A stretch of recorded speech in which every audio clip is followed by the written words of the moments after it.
बाद की काम की शुरुआत। मुख्यमंत्री पुष्कर सिंह धामी ने चूड़ीबाग शौर्य स्थल में पुष्प चक्र अर्पित कर शहीद सैनिकों को दी श्रद्धांजलि। कहा, देश की रक्षा के लिए जवानों ने अपना सर्वस्व न्यौछावर किया। कोरोना की तीसरी लहर की संभावनाओं को देखते हुए कैबिनेट मंत्री ने की समीक्षा बैठक। दिसंबर तक 100% वैक्सीनेशन का रखा लक्ष्य।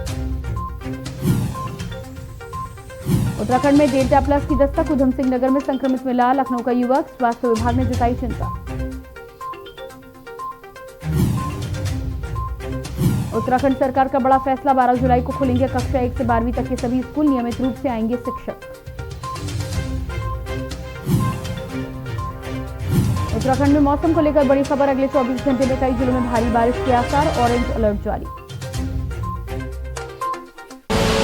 आप देख रहे हैं के न्यूज, खबरों का सारथी। नमस्कार, खबर उत्तराखंड में आपको बहुत बहुत स्वागत। मैं हूं प्रियंका और खबरों की शुरुआत करते हैं। मुख्यमंत्री पुष्कर सिंह धामी ने दिव्य योग मंदिर कनखल में जाकर स्वामी रामदेव एवं आचार्य बालकृष्ण से भेंट कर उनका आशीर्वाद प्राप्त किया। मुख्यमंत्री ने कहा, पतंजलि प्रदेश व देश के विकास में बड़ा योगदान। उन्होंने ये भी कहा कि योग को सही मायने में देश व दुनिया के सामने लाने में स्वामी रामदेव का बड़ा योगदान रहा है। मुख्यमंत्री ने चंडी घाट स्थित दक्षिण काली मंदिर में जाकर पूजन अर्चन किया। महामंडलेश्वर स्वामी कैलासानंद ब्रह्मचारी से भेंट कर उनका आशीर्वाद भी प्राप्त किया।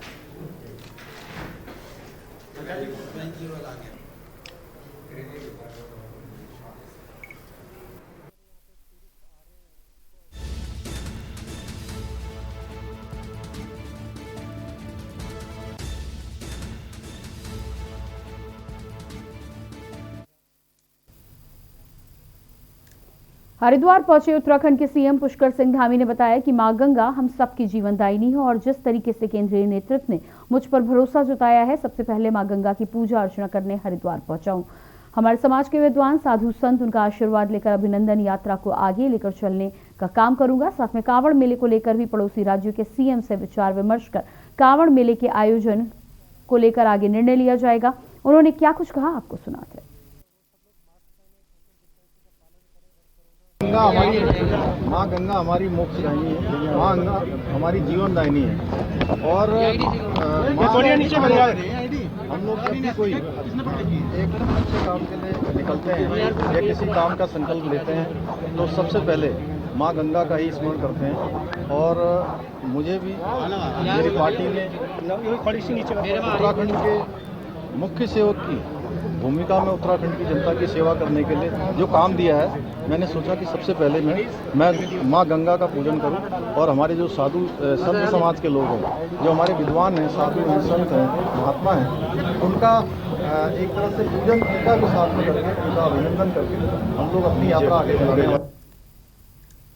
खबर हरिद्वार से है, जहां हर की पौड़ी पर एक बार फिर से हरियाणा के यात्रियों के द्वारा हुक्का पीने की घटना सामने आई है। आपको बता दें कि हर की पौड़ी स्थित घंटाघर के पास गंगा किनारे बैठकर हरियाणा के यात्री गंगा की मर्यादा भूलकर खुलेआम हुक्का पीते हुए नजर आए। जहां हुक्का पीते हुए यात्रियों का वीडियो वायरल हुआ। वायरल वीडियो के बाद गंगा सभा के पदाधिकारियों ने मौके पर पहुंचकर यात्रियों के हुक्के तोड़े और यात्रियों को पुलिस के हवाले कर दिया।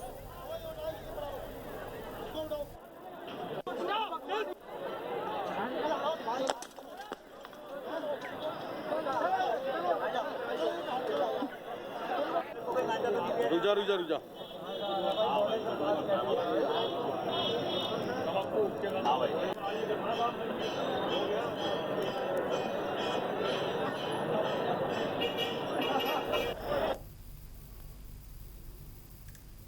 रुड़की के दुर्गा चौक मंदिर के पूर्व पुजारी ने समिति द्वारा लगाए गए सभी आरोपों को नकारते हुए समिति के पदाधिकारियों पर मानसिक और शारीरिक उत्पीड़न करने का आरोप लगाया है। पुजारी का आरोप है कि समिति के एक पदाधिकारी द्वारा गाली गलौज करते हुए पिस्टल दिखाकर उन्हें जान से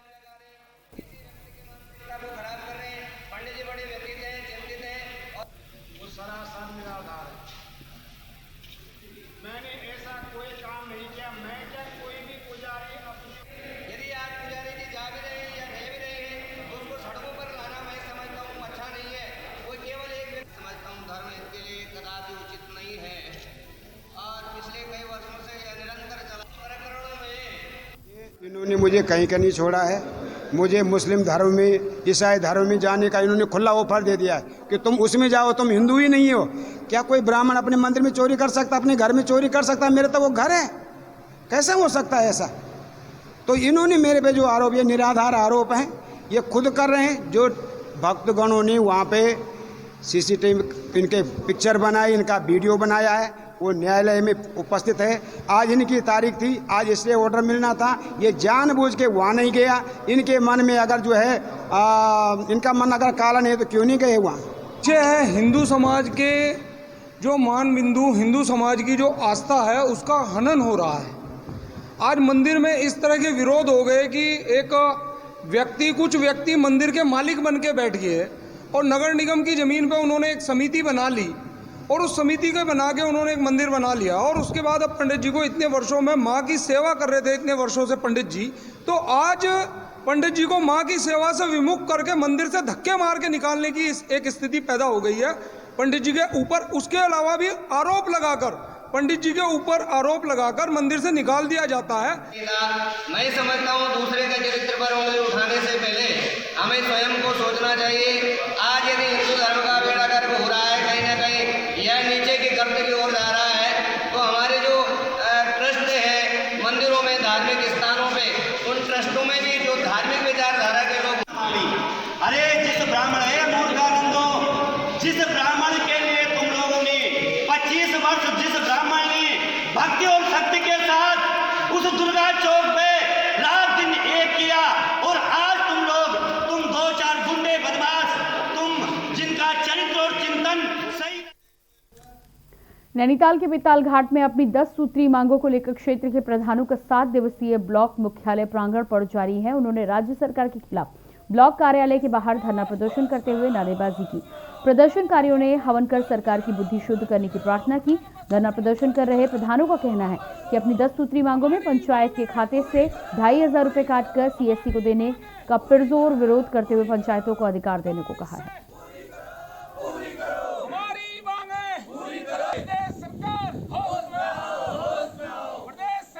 प्रदेश प्रधान संगठन की ओर से आज ये लगातार 7वां दिवस है और आज प्रदेश प्रधान संगठन के आह्वान पर सरकार के लिए, सरकार को होश आए, सरकार हमारी समस्याओं को सुने और हमारी मांगों को पूरा करे। इस क्रम में आज हमने यहाँ पर ब्लॉक मुख्यालय बेताल घाट में सरकार के लिए बुद्धि शुद्धि यज्ञ किया और इसमें हमारे क्षेत्र के दर्जनों प्रधान उपस्थित हैं और हमारी जो मुख्य मांगे हैं 12 सूत्री मांगे, लगातार हमारा सरकार से पत्राचार भी हुआ है और हमने बीच में आंदोलन भी किया था। हमारा प्रदेश संगठन से ये है कि हमारे बिजली से 2500 सीएससी को 11 वो नहीं करना चाहिए और हमारे मानदेय में वृद्धि होनी चाहिए और जो हमारे 15वें वित्त में कटौती की गई है वो नहीं होनी चाहिए। अगर हमारी ये मांगे पूरी नहीं होती है तो हम अपने पूरे प्रधान संगठन के साथ देहरादून पे। खबरों का सिलसिला आगे भी चलता रहेगा, लेकिन उससे पहले रुकेंगे एक छोटे से ब्रेक के लिए। आप देख रहे हैं के न्यूज, खबरों का सारथी। पिटारा वाली मूंग दाल मुझे भी मिलेगी? हाँ हाँ जरूर मिलेगी, लेकिन मुझे क्या मिलेगा? आज स्कूल में ऐसे कंपटीशन था, टॉपिक था your best gift in life. तो क्या लिखा? मॉम लिखा।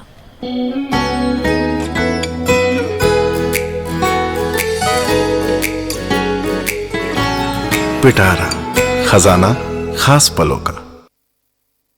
जुबान के लिए उड़ चला गैरों की ज़मीं पर, खुशबू अपने पन की ढूंढता औरों की ज़मीं पर, मेरी माटी की ये जुबान,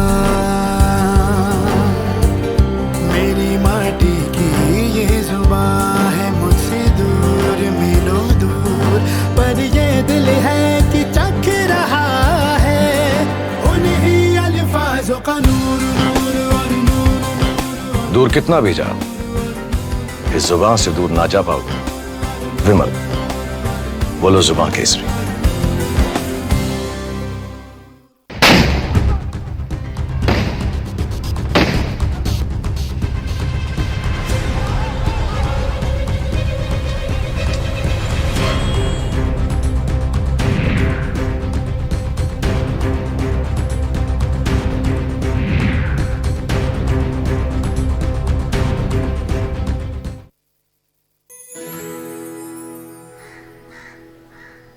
अब हारने के लिए तैयार हो जा चुटकी। ये देख क्वीन मेरी। भाभी देखो ना भैया। अरे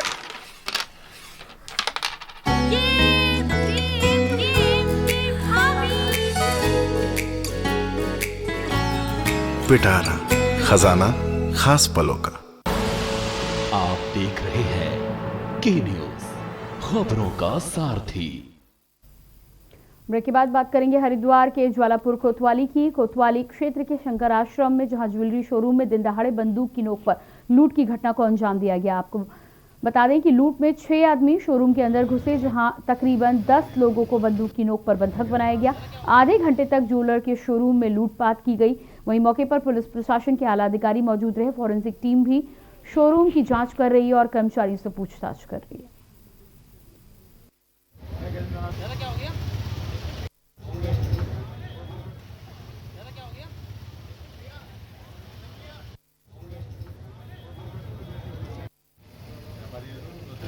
दुकान के जो मालिक ने बताया है, अभी ये बताया कि 6 लोग अंदर घुसे हैं शोरूम के अंदर और बाकी जो उनके साथी थे वो शोरूम से बाहर रहे हैं और उन्होंने आकर के गन पॉइंट पे इनको लेकर के पूरा शोरूम, इनको बंधक बना करके पूरा शोरूम लूट लिया है। कुछ भी नहीं छोड़ा है, इनको बिल्कुल कंगाल करके चले गए।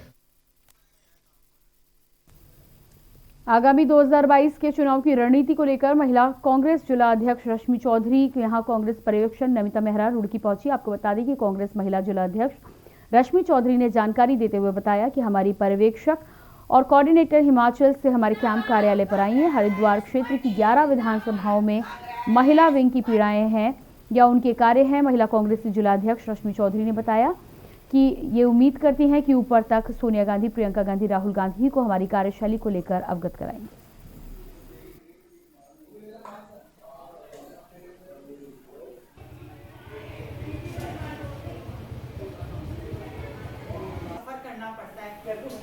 उत्तराखंड में जो बार बार ये मुख्यमंत्री चेंज कर रहे हैं, तो हमारी कोऑर्डिनेटर्स आई हैं, नमिता जी आई हैं, उषा जी आई हैं, दिल्ली से इनको भेजा गया है, हाई कमान ने भेजा है।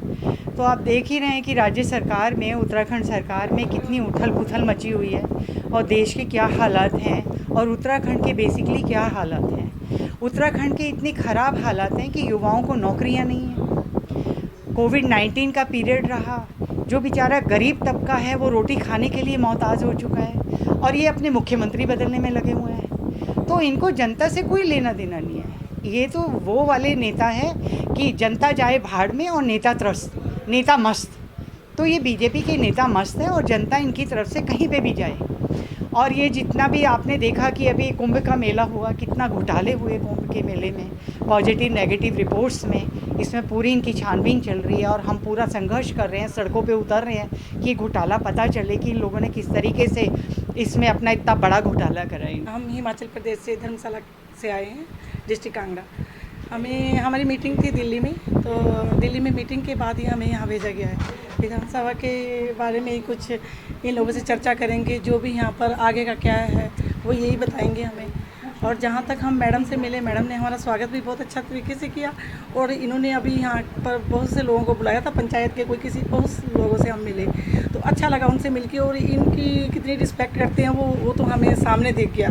और ये मैडम खुद ही सबकी कितनी रिस्पेक्ट करती है वो हमें दिख रहा है। और ये टिकट के लिए आगे आएंगी और उनको मिल ही जाए तो ज़्यादा ही अच्छा है, क्योंकि हम तो इनके लिए आगे भी जहाँ तक पहुँचाएँगे बात पहुँचाएँगे। राष्ट्रीय बाढ़ संरक्षण प्राधिकरण के निर्देश पर कॉर्बेट टाइगर रिजर्व सहित देश के सभी 50 टाइगर रिजर्व की फेज 3 बाघों की गणना का कार्य शुरू हो चुका है। हर 4 साल में बाघों की गणना की जाती है। इससे पहले कॉर्बेट टाइगर रिजर्व में हर 4 साल में होने वाली फेज 3 की गणना का कार्य 2018 में किया गया था, जिसके नतीजे 29 जुलाई 2019 में आए थे, जिसमें कॉर्बेट पार्क में 231 बाघ पाए गए। उसके बाद कॉर्बेट टाइगर रिजर्व ने 2019 में बाघों की आंतरिक गणना की, जिसमें बाघों की संख्या 231 से बढ़कर 252 पर पहुंची, जिसकी घोषणा पूर्व मुख्यमंत्री त्रिवेंद्र सिंह रावत ने कॉर्बेट पार्क में धनंगड़ी में की थी। वहीं टाइगर रिजर्व में हर साल बाघों की गणना का कार्य किया जाता है। एनटीसीए द्वारा सभी फील्ड डायरेक्टर के साथ चीफ वाइल्ड लाइफ वार्डन की बैठक हुई। इस बैठक में फेज 1, फेज 2, फेज 3 की चर्चा की गई, जिसकी कार्रवाई जल्द प्रारंभ की जाएगी।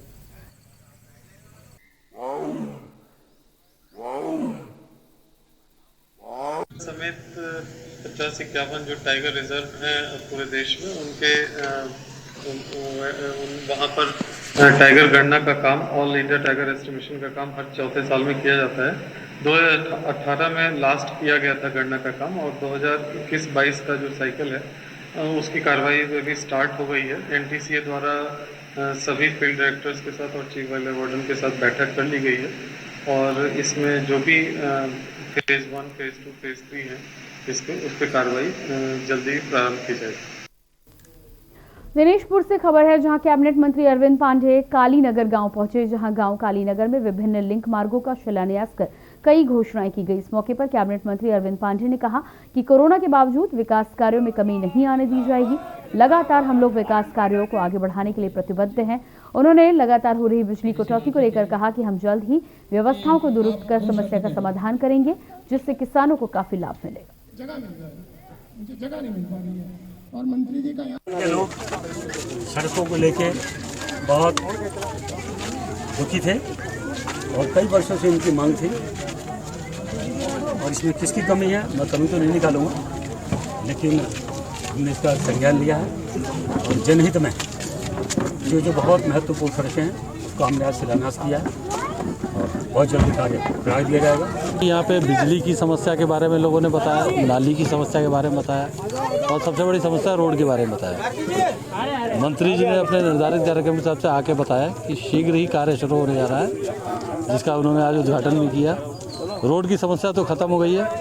बिजली के लिए उन्होंने निर्देशित किया है विभाग को कि लाइट की कटौती कम हो और कम से कम कटौती हो, और नाली की समस्या का भी समाधान वो करेंगे।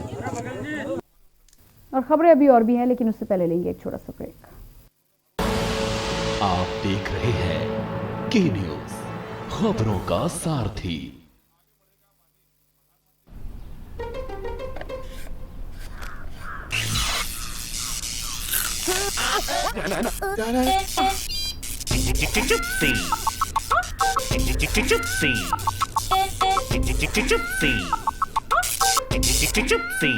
चिप्सीज, दोस्ती का नया फंडा।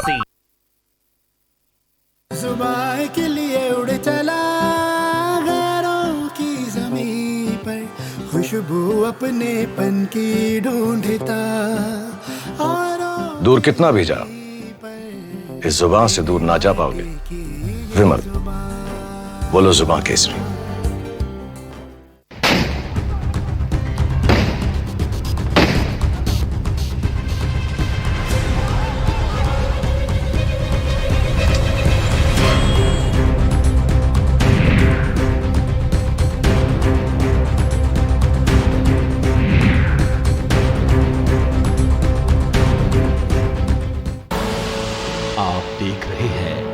के न्यूज़, खबरों का सारथी। ब्रेक के बाद बात करेंगे अगली खबर की। प्रदेश में 7 जुलाई तक वन महोत्सव मनाया गया, जिसमें वन विभाग द्वारा वृक्षारोपण के साथ जंगलों को बचाने पर भी जोर दिया गया। इस मौके पर काशीपुर के वन विभाग टीम के विभिन्न प्रकार के पौधों का रोपण किया गया। गोष्ठी में क्षेत्र के अलग अलग हिस्सों में फलदार और छायादार वृक्ष लगाकर पर्यावरण की सुरक्षा पर बल दिया गया। जनता से अपील की जा रही है कि कोरोना महामारी में प्रत्येक व्यक्ति ज्यादा से ज्यादा वृक्ष लगाए। मनुष्य के जीवन में ऑक्सीजन का महत्व सबसे अधिक है। कोरोना की दूसरी लहर में ऑक्सीजन न मिलने पर देश भर में लोगों ने दर बदर की ठोकरें खाई और ना जाने ऑक्सीजन की कमी से कितनों ने अपनों को खोया।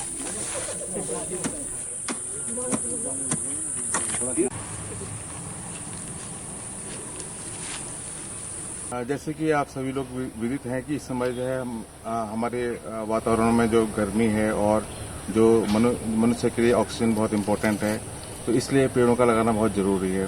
तो हम प्रत्येक वर्ष 1 जुलाई से लेकर 7 जुलाई तक वन महोत्सव मनाते हैं, और इसका उद्देश्य यह है कि हम अधिक से अधिक पेड़ लगाएं। इस वन महोत्सव की शुरुआत 1947 से ही हुई थी, जब से देश आज़ाद हुआ।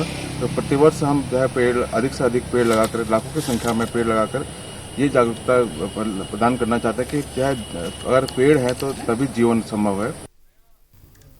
बाजपुर के बन्नाखेड़ा वन क्षेत्र में जंगली हाथी ने एक व्यक्ति को मौत की घाट उतार दिया। आपको बता दें कि बाजपुर के ग्राम रीकमपुरी निवासी वन गुजर गुलाम नबी अपनी बाइक से जंगल की ओर आ रहा था। देर रात गुलाम नबी अपने घर नहीं पहुंचा, जिसके बाद गुलाम नबी के परिजनों ने उसकी तलाश शुरू कर दी। जहां परिजनों को जंगल में गुलाम नबी की बाइक सड़क पर पड़ी हुई मिली, जिसके बाद परिजनों ने आसपास छानबीन की तो झाड़ियों में गुलाम नबी का शव बरामद हुआ, जिससे परिजनों में कोहराम मच गया। जिसके बाद पुलिस ने शव को कब्जे में लेकर पोस्टमार्टम के लिए भेज दिया।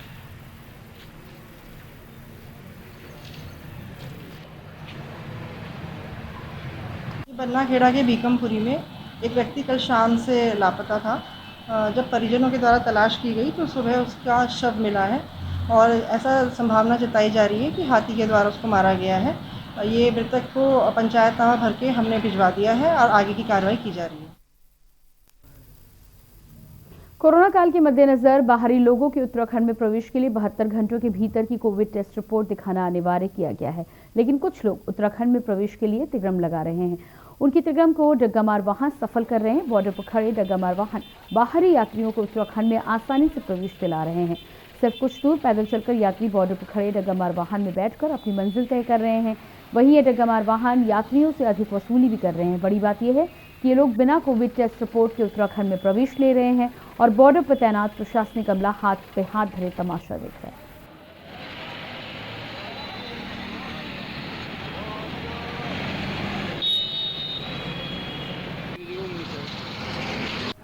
वैसे बॉर्डर पे पुलिस प्रशासन दोनों मुस्तैद है और वहाँ पे 24/7 ड्यूटी लगाई जा रही है और प्रवेश करने वाले सभी व्हीकल्स की निरंतर जांच की जा रही है। परंतु फिर भी चूँकि ये कंप्लेंट संज्ञान में आई है, इसका ध्यान दिया जाएगा। इस पर तुरंत जाँच करवा के जो भी आवश्यक कार्रवाई है वो अमल में लाएगी। दिनेशपुर में रिश्तेदार के घर आए लखनऊ के एक युवक की डेल्टा वेरिएंट से पीड़ित होने की खबर मिलते ही स्वास्थ्य विभाग सख्ते में आ गया।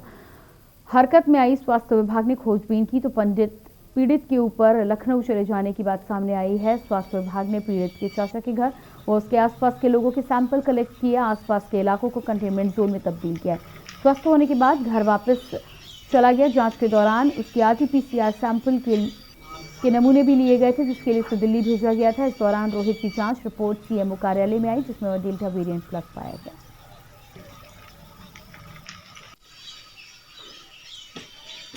कल रात को स्टेट से मैसेज फ्लैश हुआ था कि हमारे यहाँ एक डेल्टा प्लस वेरिएंट की एक व्यक्ति में पुष्टि हुई है, जिसके क्रम में सभी को अवगत कराना है कि ये व्यक्ति 24 मई को पॉजिटिव आया था और ठीक होके इसका होम आइसोलेशन में वो इसका इलाज चला था और इसको जो है घर पे आशा द्वारा जो है होम आइसोलेशन किट भी दिया गया था और उसी के पश्चात इसकी जो हम लोगों ने फिर आगे आके कॉन्टैक्ट ट्रेसिंग करी है, जिसमें ये पुष्टि हुई कि लगभग इसके जितने भी कॉन्टैक्ट ट्रेसिंग वाले लोग थे सभी की सैंपलिंग कर दी गई है, जो कि लगभग 40 लोग हैं। और इसी के साथ साथ जहाँ जहाँ ये रुका था 2 घरों में, उन घरों को एरियाओं को जो है हमने कंटेनमेंट जोन कर दिया है। 2 कंटेनमेंट जोन बनाया है। खबर रुड़की से है, जहां दुर्गा चौक मंदिर समिति ने दुर्गा मंदिर में नए पुजारी की नियुक्ति की है। आपको बता दें कि पत्रकार वार्ता को संबोधित करते हुए समिति के अधिवक्ता प्रवीण तोमर ने बताया कि मंदिर के पुराने पुजारी जगदीश पैनोली पर श्रद्धालुओं द्वारा मंदिर परिसर में CCTV कैमरे बंद करने के बाद पैसे चोरी करने के आरोप लगाए गए हैं। वहीं पूर्व सांसद समिति संरक्षक राजेंद्र बौरी ने कहा है कि मंदिर में जेवरात, नकदी और कपड़ों के रूप में काफी कीमती सामान श्रद्धालुओं द्वारा चढ़ाया जाता है, लेकिन सामान में काफी हेरफेर का मामला सामने आया है। फिलहाल पुराने पुजारी का मंदिर से कोई वास्ता नहीं है। भविष्य में मंदिर के पुजारी के रूप में सागरवत कार्य संभालेंगे। सब लोगों को आपके माध्यम से हम समाज को बताना चाहते हैं कि और जो सारी कमेटी है सब लोगों ने के पंडित जी को वहाँ से हटा दिया गया है, क्योंकि पंडित जी का आचरण सही नहीं था, भेदभाव की राजनीति करते थे वो। और जब वो आए थे उन पर कुछ नहीं था, चप्पल भी नहीं थी, साइकिल टूटी पे आए थे, एक पंडित जी छोड़ गए थे। आज उन पर इन्होंने जो भी करा चलो अपनी किस्मत से करता है, कितने मकान है कितने हैं हमें उससे मतलब नहीं है। मगर अब ज़्यादा मंदिर में चोरी हुई, कैमरे सब पहले ख़राब कर दिए गए, मंदिर में चोरी हुई, जब चोर पकड़े गए तो उनके माफी गवाही देकर उन्हें बरी करा दिया गया। दुर्गा माँ का एक भव्य मंदिर है जो एक समिति दुर्गा महासमिति द्वारा संचालित किया जा रहा है। वहाँ पे जो पंडित जी थे अपॉइंट किए हुए थे पहले, जगदीश प्रसाद जी, उनके आचरण की बहुत सारी लिखित में शिकायत थी और उन्होंने कैमरे भी बंद कर दिए थे। उनको अब हटा दिया गया है प्रस्ताव करके, नए पंडित जी अपॉइंट कर दिए गए हैं। समिति अपना काम कर रही है। समिति ने आज तक समाज में बहुत काम किए हैं। और इसी खबर के साथ फिलहाल इस बुलेटिन में इतना ही। बाकी खबरों के लिए बने रहिए के न्यूज़ के साथ। नमस्कार।